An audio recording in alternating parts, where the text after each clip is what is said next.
ज्ञानं तिमिरनदष्ट ज्ञानञ्जनशलाकया चक्षुरुन्मिलितं येन तस्मै श्रीगुरुवे नमः।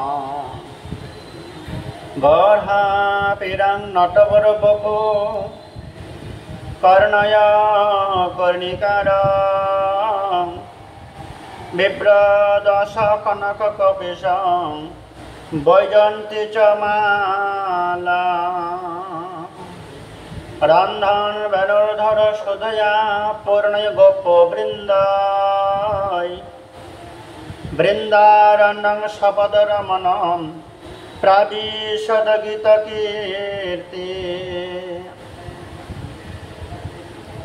चिराददत्तं निजगुप्तवृत्तं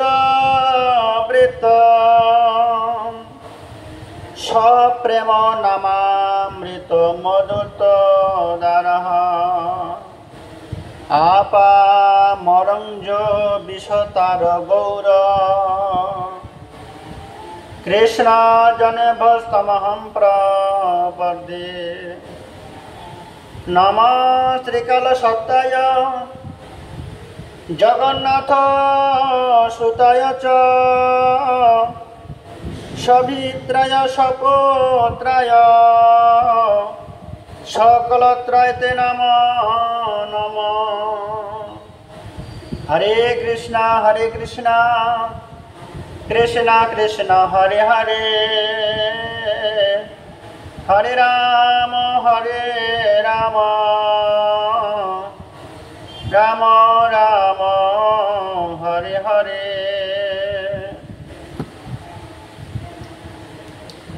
सर्वप्रथमे अस्मदीय श्री गुरुपादपद्म अम्बिष्णुपाद अत्रदण्डी स्वामी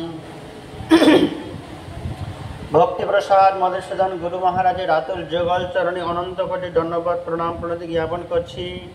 तत्संगे सोशल मीडिया सकल श्रोता भक्तबृंदगण और भक्तिमती मातृवृंदा सबार चरणे वैष्णव अभिनंदन ज्ञापन करछि।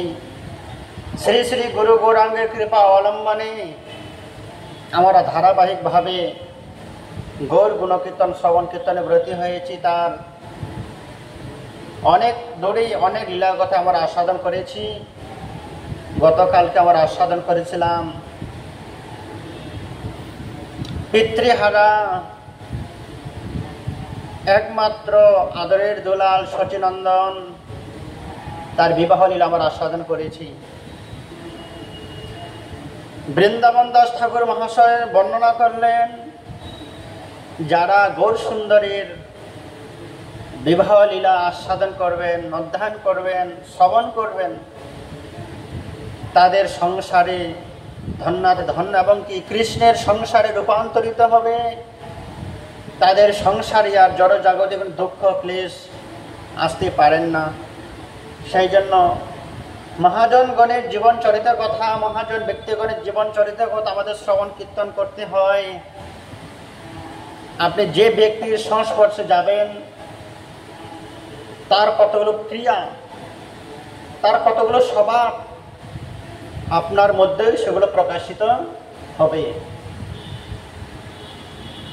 जेमन दाता कर्ण शक्तिमान शक्तिशाली वीर हयेও असৎ संगेर संग लाभ करे निजेके असৎ परिणत करते हयेछिल।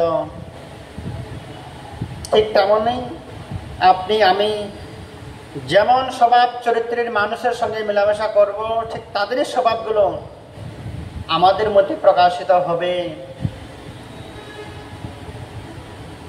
তেমনি বৃন্দাবন দাস ঠাকুর মহাশয় আমাদেরকে সাধু সঙ্গের মাধ্যমে নিজের জীবনটাকে অতিবাহিত করতে বারবারই বলেছেন।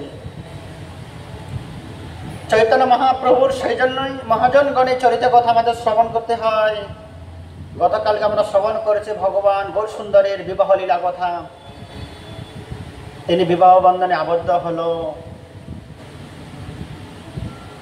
এইদিকে বিবাহ অনুষ্ঠান করার পরেও মহাপ্রভুর কিন্তু অধ্যয়ন অধ্যাপনা সমাপ্তি করেননি। তিনি পড়াশোনা করছেন, গ্রন্থ অধ্যয়ন করছেন।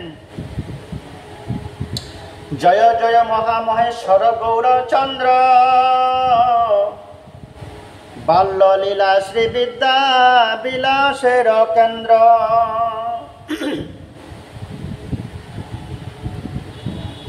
লক্ষ্মীপ্রিয়া সচী মাতার কাছে রয়ে গেলেন। মায়ের সেবার জন্য, বিষ্ণুর সেবার জন্য থাকলেন। আর গৌরসুন্দর তার সখাদেরকে নিয়ে, বন্ধুদেরকে নিয়ে নৌকার মাধ্যমে গঙ্গা নদী পার হয়ে প্রতিদিন যেতেন কোথায়? গঙ্গাদাস পণ্ডিতের শ্রীপাঠে পড়াশোনা করার জন্য, অধ্যয়ন করার জন্য। সেই স্কুলে যাবার সময় বিভিন্ন ভক্তগণ, তার সখারা, গদাধর পণ্ডিত, শ্রীবাস পণ্ডিত, মুরারি গুপ্ত, এরা সবাই ছিলেন গঙ্গাদাস পণ্ডিতের ছাত্র, স্টুডেন্ট, শীর্ষ।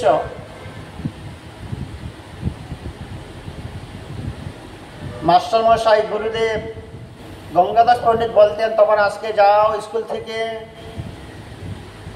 আগামী কালকে তোমরা সঠিক সময় স্কুলে আসবে, বিদ্যালয়ে তোমরা যে যার মতো করে কবিত্ব বা সাহিত্য বা কবিতা রচনা করে আনবে, সেগুলো আমি দেখব কার কেমন মেধা শক্তি।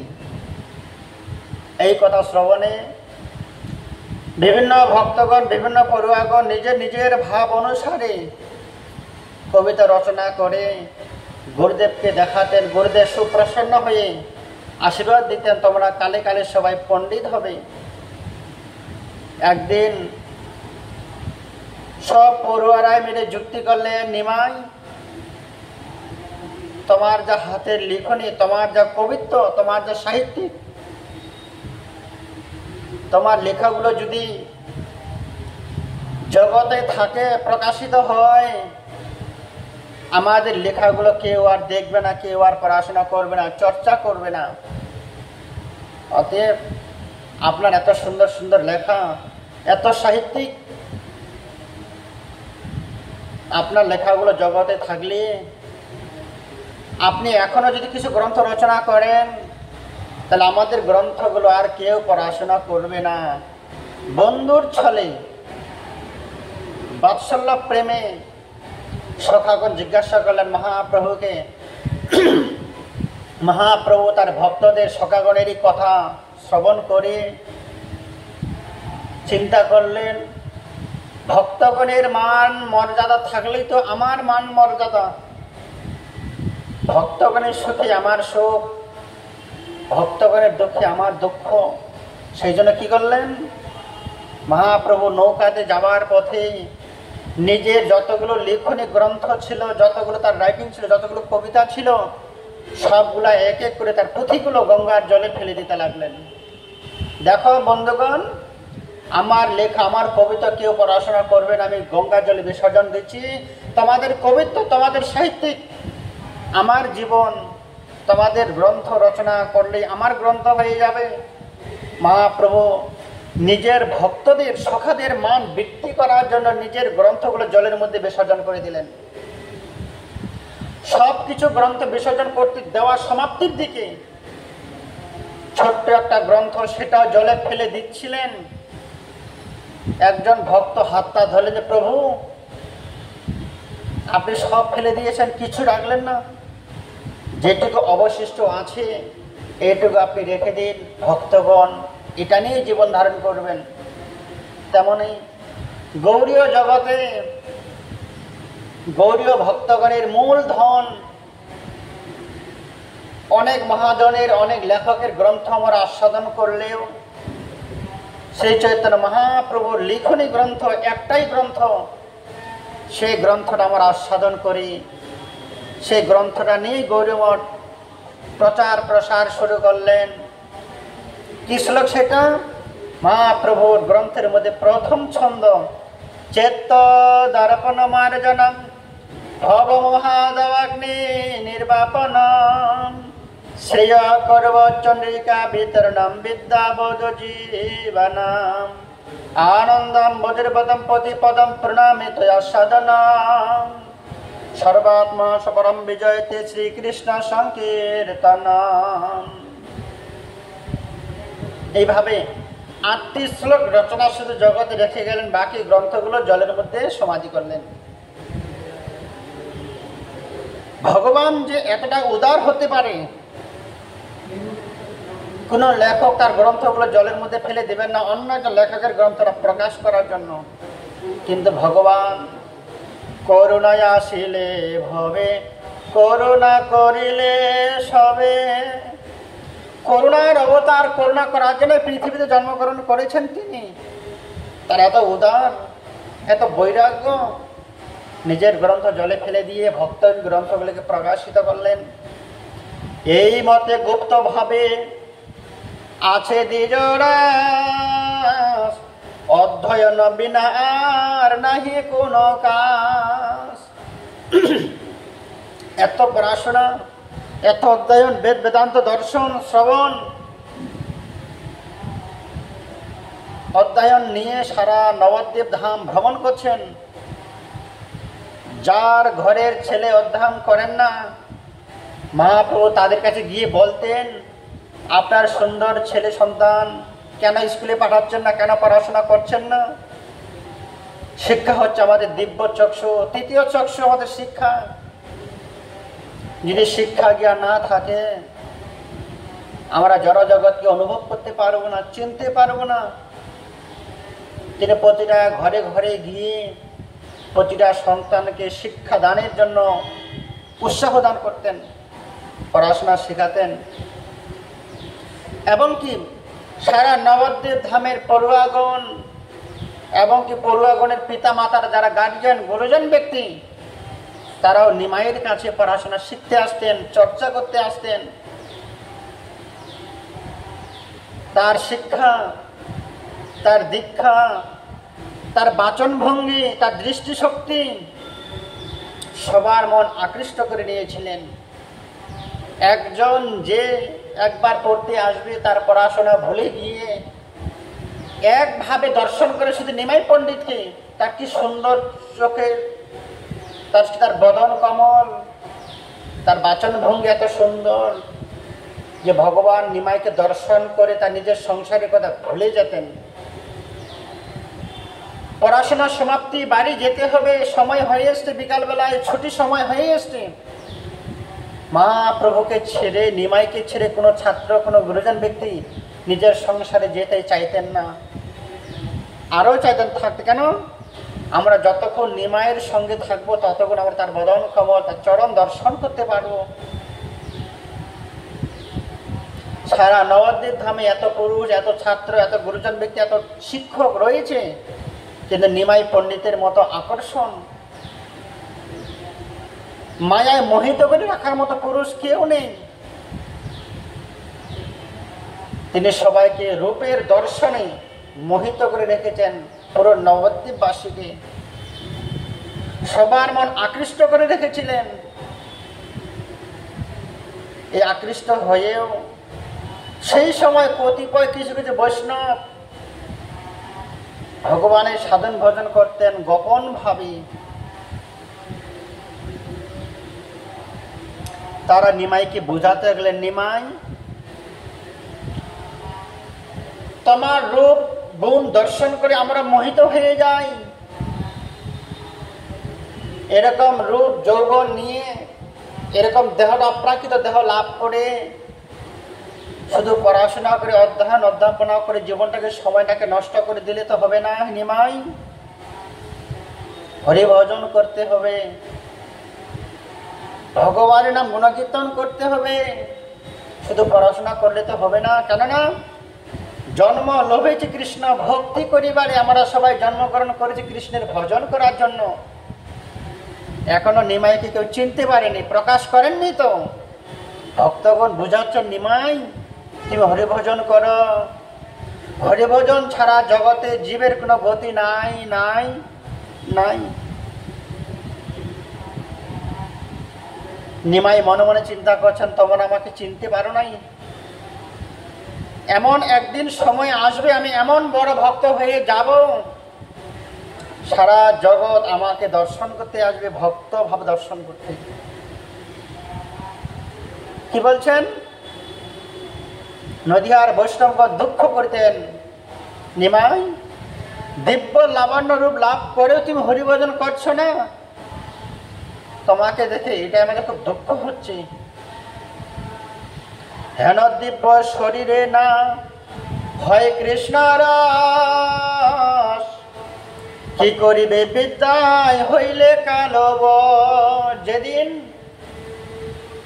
কাল আসবে, ধরাধাম ছেড়ে চলে যাবার সময় আসবে, সেই সময় আমাদের অধ্যয়ন অধ্যাপনা, শিক্ষাগত যোগ্যতা, আর্থিক যোগ্যতা, অর্থ, বৈভব, বিলাস কোনো কিছুই আমাদের কাজে আসবে না। সেদিন কৃষ্ণের রসে রসিপূর্ণ পরিপূর্ণ হতে পারলে অন্তিম সময়ে কৃষ্ণ রস, কৃষ্ণ ভাবনাময় চিন্তা, সেটাই আমাদের কার্যকারী হবে। নিমাই এত পড়াশোনা করেও যদি হরিভজন না করা যায়, এতে কোনো মূল্য নেই। সে বিদ্যার রস জানি নিশ্চয়, সেই বিদ্যার ফল সেটাই, চিত্তে যেন কৃষ্ণ ভক্তি রয়। যার চিত্তে, যার মনময় মন্দিরে কৃষ্ণ ভক্তি নেই, সে বিদ্যমান হলেও তার কোনো কিছু লাভ নেই, ধনবান হলেও তার কোনো লাভ নেই। নিমাই তুমি পড়াশোনার ফাঁকে, পড়াশোনার মধ্যে থেকেও হরি ভজন কর। বৈষ্ণবগণ, গুরুজন ব্যক্তিগণ মহাপ্রভুকে এইভাবে আশীর্বাদ করছেন। মোহিত বৈষ্ণব সব প্রভুর মায়া, দেখিয়াও তবু কেহ দেখিতে না পায়। মহাপ্রভুর মায়া কেমন? দৈবী হর্ষা গুণময়ী মম মায়া দূরত্বয়া, মামেব যে প্রবদন্তে মায়ামেতং চরন্তি তে। ভগবানের মায়া ভগবানের মতই শক্তিশালী।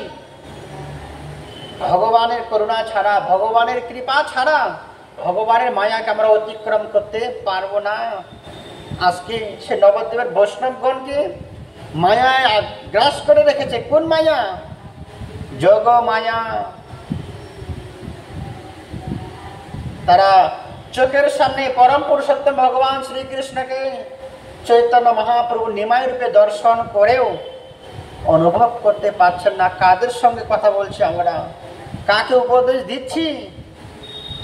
দেখিয়াও তবু কেহ চিনিতে না পায়। চতুর্দিকে হইতে লোক নবদ্বীপে যায়, নবদ্বীপে পড়িলে সে বিদ্যার রস পায়। সারা পৃথিবী থেকে নবদ্বীপ ধামে পড়াশোনা করতে আসতেন সেই সময়। আর নবদ্বীপ ধামে একবার পড়াশোনা করতে পারলে তিনি সবকিছুই উপলব্ধি করতে পারতেন, হৃদয়ঙ্গম করতে পারতেন। এবং কি ধর্মস্ব তত্ত্বং নিহিতং গুহায়া মহাজন জন গথস পন্থা। ধর্মের রস, ধর্মের অনুভূতি জানতে পারতেন নবদ্বীপ ধামে পড়াশোনা করতে এলে তবেই। মহাপ্রভুর কাছে সবাই পড়াশোনা করতেন।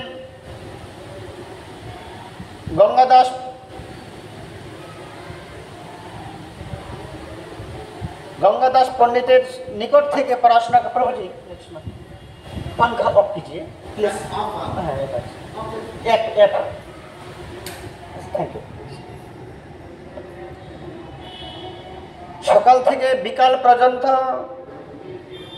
গঙ্গাদাস পণ্ডিতের শ্রীমুখে তার পাঠশালায় পড়াশোনা করে অধ্যয়ন করে বিকালবেলা যে যার বাড়িতে চলে আসতেন।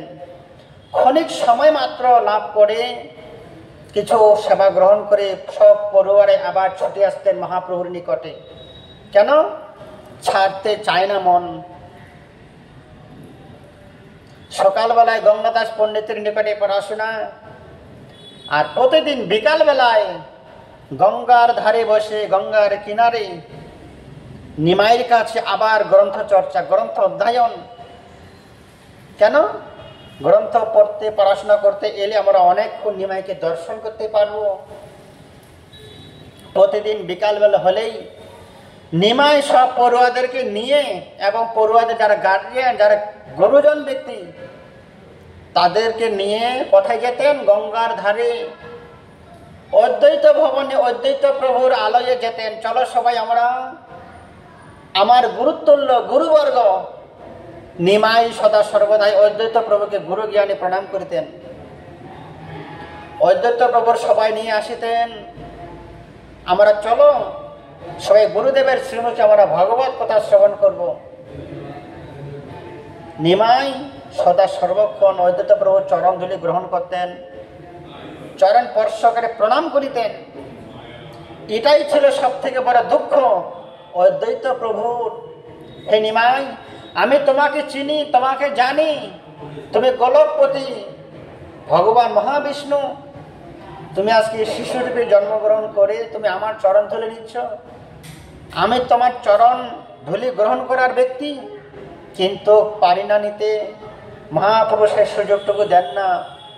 সদা সর্বদাই গুরুজন ব্যক্তির চরণ ধুলি নিতেন গৌরাঙ্গ মহাপ্রভু। ভাগবত শ্রবণ করার পূর্বে নিমাইয়ের প্রিয় সখা, যার নাম মুকুন্দ, তাকে বলতে, মুকুন্দ তুমি খুব সুন্দর ভজন করতে পারো, কীর্তন করতে পারো। ভাগবত আসরের প্রথমে কিছু ভজন কীর্তন করতে হয়, তুমি ভজন কীর্তন করো, তারপরে আমরা গুরুদেবের শ্রীমুখে ভাগবত কথা শ্রবণ করব। মহাপ্রভুর আদেশ পাওয়া মাত্রই মুকুন্দ কীর্তন শুরু করিতেন। আর সেই কীর্তন শুনে কেহ কান্দে, কেহ হাসে, কেহ নৃত্য করে, গড়াগড়ি যায়, কেহ বস্ত্র না স্মরে।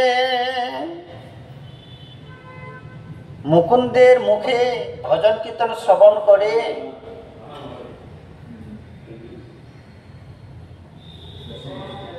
কেউ ঘোরাঘুরি যাচ্ছেন, কেউ ক্রন্দন করছেন, কেউ খুব হাসছেন, খুব আনন্দ পাচ্ছেন। আর মহাপ্রভু মুকুন্দের ভজন কীর্তন শ্রবণ করে, পড়াশোনা, ভাগবত শ্রবণ সব কিছু ভুলে গিয়ে দুহাত তুলে নৃত্য করতে শুরু করলেন। মুকুন্দা, তুমি কীর্তন করো, আমি নৃত্য করব। হুঙ্কার করে কেহ, মালসাঠ মারে, কেহ গিয়া মুকুন্দের দুই পায়ে ধরে। এত সুন্দর ভজন কীর্তন করছেন মুকুন্দ, মহাপ্রভু নৃত্য করছেন, ধুলায় গড়াগড়ি লুটে যাচ্ছেন। কোনো ভক্ত মুকুন্দের চরণ ধরে, তার চরণ ধরে শিরে ধারণ করছেন। এত সুন্দর তার ভজন। প্রভু মুকুন্দ প্রতি বড় সুখী মনে। মুকুন্দ, তোমার মুখের গান শুনে, ভজন শুনে আমি খুব সুখী হচ্ছি। মনে হয় সদা সর্বক্ষণ তোমাকে নিয়ে আমি থাকি, তোমার শ্রীমুখে ভজন শ্রবণ করি। দেখিলে মুকুন্দের ধরে নয়াপনে। মুকুন্দকে সদা সর্বদাই মহাপ্রভু আলিঙ্গন করতেন, আপন ভেবে তাকে কাছে রাখতেন। মুকুন্দ, আমায় ছেড়ে তুমি কোনোদিন যাবে না তো? তোমার মুখের ভজন কীর্তন শ্রবণ করে মন শীতল হয়ে যায়। যেহেতু নিমাই পণ্ডিত, তাই সবাইকে কৌতূহল বশত, কিন্তু মহাপ্রভু কীর্তন না করলেও মহাপ্রভু নিমাই ছিলেন পণ্ডিত, মুকুন্দ ছিলেন গায়ক।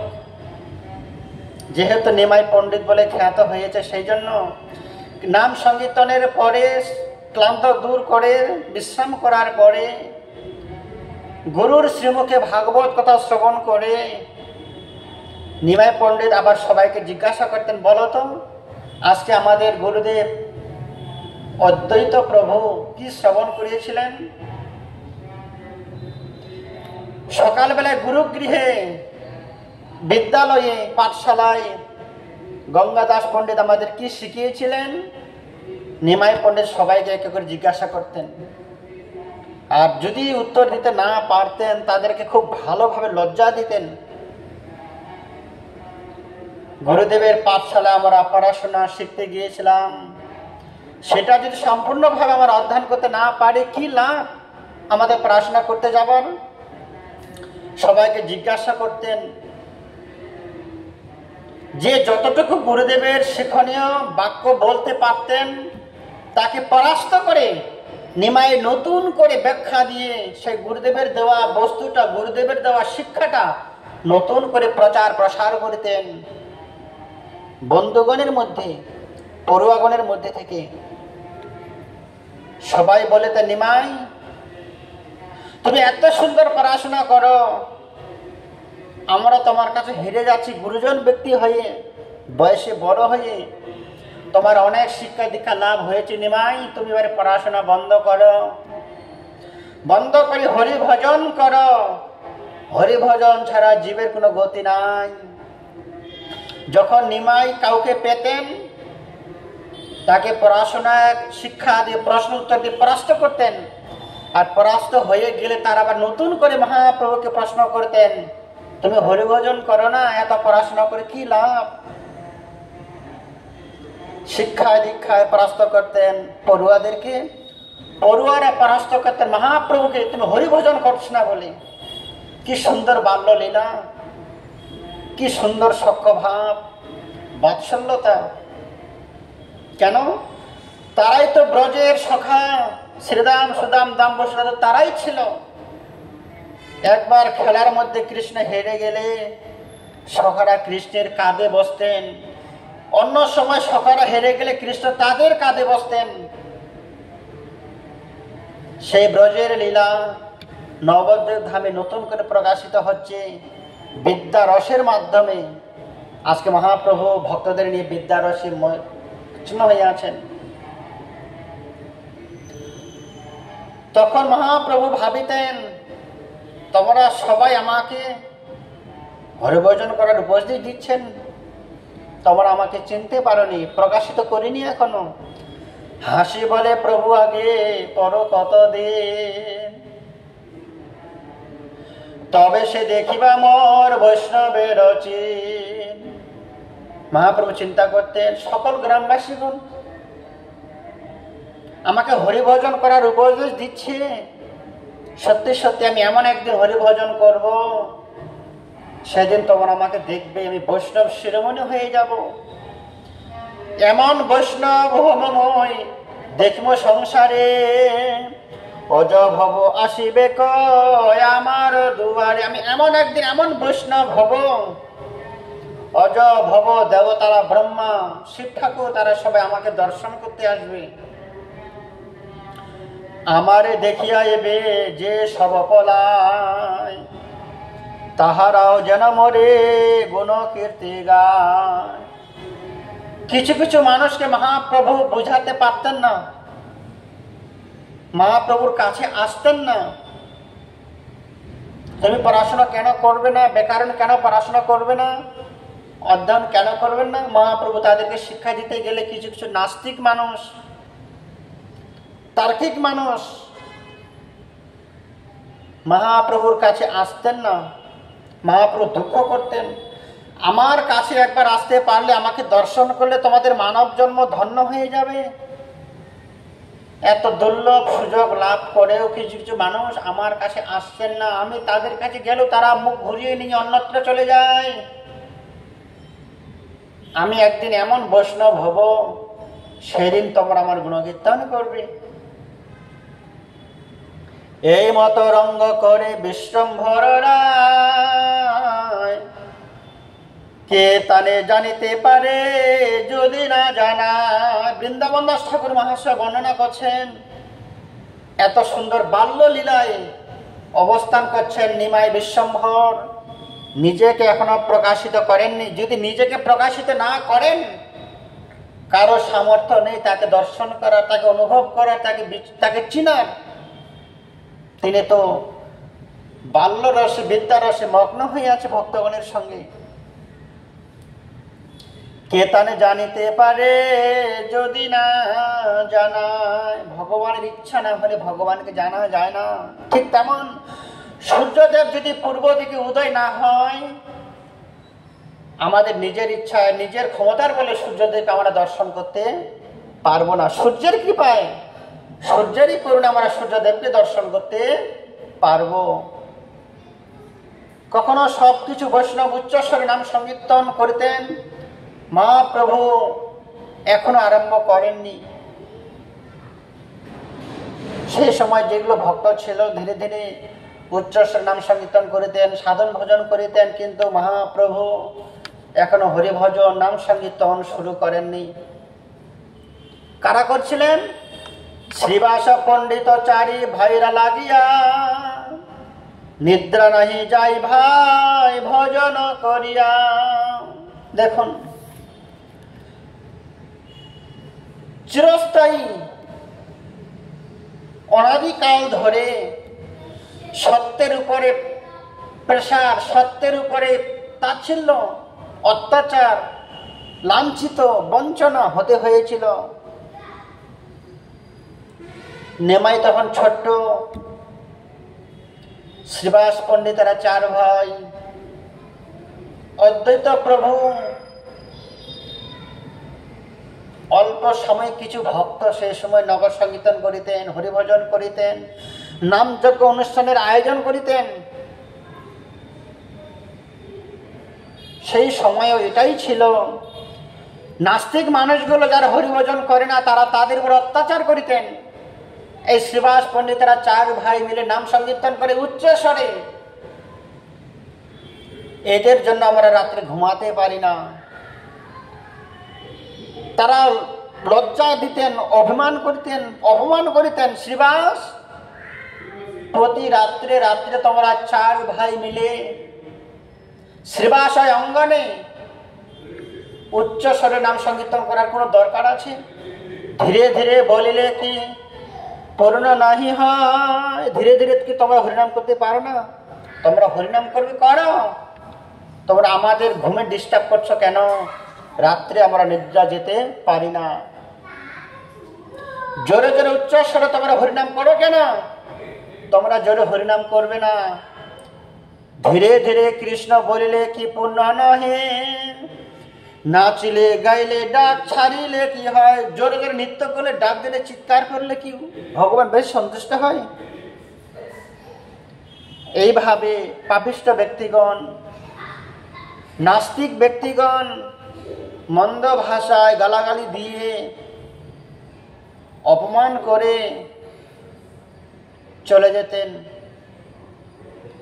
আর মনের দুঃখে অদ্বৈত প্রভু শ্রীবাস পণ্ডিত দুঃখের সহিত ক্রন্দন করতে লাগলেন, আমরা ভগবানের নাম গুণকীর্তন করতে পারবো না। এই মতো যত পাপী পাষণ্ডীগণ দেখিলে বৈষ্ণবের করে কুকথন। পাপিষ্ঠ ব্যক্তিগণ, দুরাচারীগণ, নাস্তিক ব্যক্তিগণ রাস্তাঘাটে ভক্ত দর্শন করলেই কুকথা বলিতেন, ভিখারি বলিতেন, চোর বলিতেন।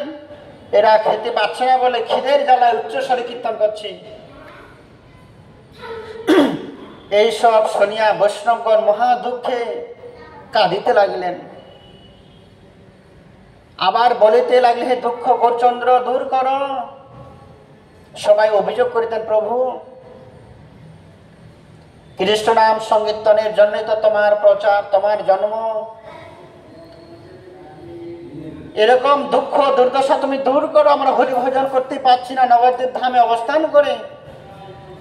অদ্বৈত প্রভু ভাবিতেন, আমি কি রুদ্ররূপ ধারণ করিব? কেন? তিনি তো রুদ্র অবতার, শিব ঠাকুরের অবতার। অদ্বৈত প্রভু দুঃখ পেতেন, আমি কি রুদ্ররূপ ধারণ করে সংহার করব সবাইকে? আমার ত্রিশূল দিয়ে সবাইকে বধ করব? কিন্তু না, আমি তো বধ করতে আসিনি, আমি কৃষ্ণ প্রেম বিতরণ করতে এসেছি। আমি বিনাশ করার জন্য তো আসিনি, কিন্তু করিব না। কারণ প্রভু এসেছে, তিনি বিদ্যা রসে আছেন, এখনো নিজেকে প্রকাশ করেননি। কেন? নাম সংকীর্তনের জন্য এসেছেন প্রভু, তিনি প্রকাশ করেননি, এখনো বিদ্যা রসে ডুবে রয়েছে।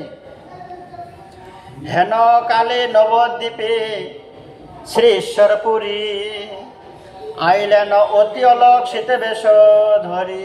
এমন সময় ঈশ্বর পরিপাত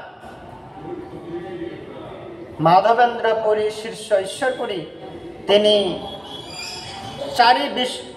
দিকে তীর্থ ভ্রমণ করতে করতে নবদ্বীপ ধামে এলেন। তিনি সদা সর্বদা কৃষ্ণ প্রেমী মগ্ন থাকিতেন। কাউকে পরিচয় দিতেন না, কিন্তু অদ্বৈত প্রভু তাকে বুঝতে পেরেছেন, চিনিতে পেরেছেন। সেই সময় যখন বৈষ্ণবদের গণের উপরে অত্যাচার, লাঞ্ছিত, অপমান হতে হচ্ছে, সেই সময় এলেন কে? গুরুর কৃপায় পরম বৈষ্ণব ঈশ্বর পদার্পণ করলেন নবদ্বীপ ধামে। আমরা হরিভজন করতে পারছি না, এই দুঃখটা জানালেন কার কাছে? ঈশ্বরপুরীর কাছে। বৈষ্ণবের আবেদনে কৃষ্ণ দয়াময় এহেন পামর প্রতি হবে না সদয়। হে গুরুদেব, আমরা হরিভজন করতে পারি না। নবদ্বীপ ধামে ভক্তগণের থেকে অভক্তগণের সংখ্যা বেশি। তারা আমাদেরকে হুমকি দিচ্ছে যে হরিভজন করিলে, নাম সংকীর্তন করিলে আমাদের ঘর বাড়ি ভেঙে গঙ্গার জলে ভাসিয়ে দিবে। আপনি কিছু করুন, আশীর্বাদ করুন, আমরা যেন ভগবানের গুণকীর্তন করতে পারি। অদ্বৈত বলে, বাপ তুমি কোন জন? বৈষ্ণব সন্ন্যাসী তুমি হেন লয় মন। আপনি তো সন্ন্যাসী, পরম বৈষ্ণব, আপনি আমাদের আশীর্বাদ করুন, উপদেশ দান করুন। বল ঈশ্বর পরে আমি শূদ্রাধর, দেখি বাড়ি আইলাম তোমার চরণ। কি বললেন? আমি সারা তীর্থ ভ্রমণ করতে করতে নবদ্বীপ ধামে এলেন তোমার চরণ দর্শন করার জন্য। কে বলছেন? ঈশ্বরপুরী অদ্বৈত প্রভুকে বলছেন, তুমি তো ভগবান শিবের অবতার। নবদ্বীপ ধামে বৈষ্ণব শিরোমণি তুমি, আমি বৈষ্ণবের চরণ দর্শন করার জন্য আমি এসেছি। দেখুন বৈষ্ণবের কেমন আনুগত্য, কেমন দৈন্যতা। অদ্বৈত প্রভু ঈশ্বরপুরীকে বৈষ্ণব জ্ঞানী, সন্ন্যাসী জ্ঞানী প্রণাম করছেন, আর ঈশ্বরপুরীও পরম বৈষ্ণব জ্ঞানী অদ্বৈত প্রভুর চরণ বন্দনা করছেন, প্রণাম করছেন, চরণ ধরে সে ধারণ করছেন। কেন? বৈষ্ণবগণের চরণ ধুলি, বৈষ্ণবগণের আশীর্বাদ ছাড়া ভগবত ভজনে অগ্রসর হওয়া যায় না। সদাই সর্বক্ষণ বৃন্দাবন দাস ঠাকুর মহাশয় তার লিখনের প্রথমে, লিখনের শেষে বৈষ্ণবগণের চরণ বন্দনা করেছিলেন, বৈষ্ণবগণের জয়ধ্বনি দিয়েছিলেন, বৈষ্ণবগণের কাছে প্রার্থনা করেছিলেন, ইতি অপরাধমর নালো ভক্তগণ তোমা সবার চরণ আমার একান্ত শরণ। হে বৈষ্ণবগণ, তোমাদের চরণে যেন অপরাধ না হয়ে যায়, অপরাধ হলেও তোমরা যেন অপরাধ স্বীকার না করো, তোমরা আমাকে আশীর্বাদ করো, তোমাদের চরণ আমার একান্ত শরণ।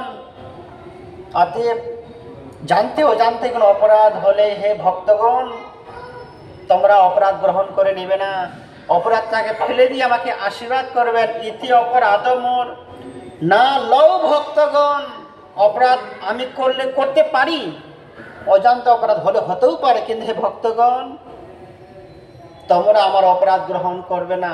একবার অপরাধ গ্রহণ করলে, কোনো বৈষ্ণবের চরণ অপরাধ হলেই,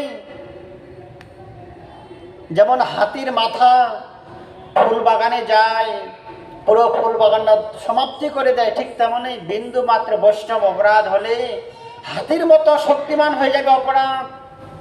সেই অপরাধটা কি হয়ে যাবে? আমার ভক্তিলতা বীজটাকে সমাপ্তি করে দেবে, আর উপরে বড় হতে দেবে না।